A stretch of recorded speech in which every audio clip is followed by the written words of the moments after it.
मैं उस देश की नागरिक हूँ जहाँ हर 50 मील पर रूप, पहनावा, मजहब बदल जाता था।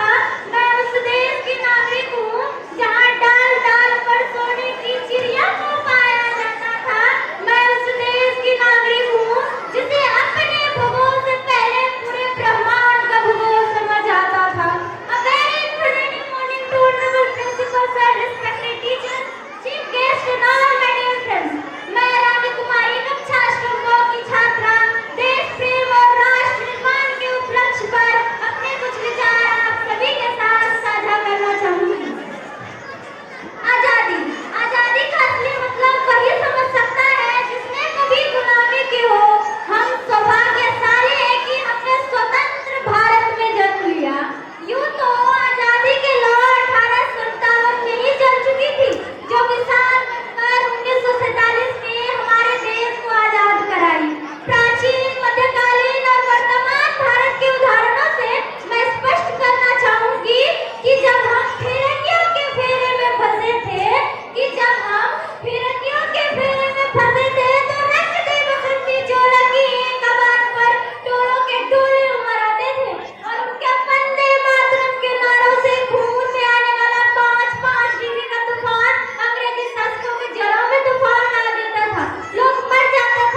Thank you, Rani Kumari, for such an inspiring speech. And now, to keep the patriotic spirit alive, we have a soulful performance lined up. I would like to invite Adil Shah on the stage, who will present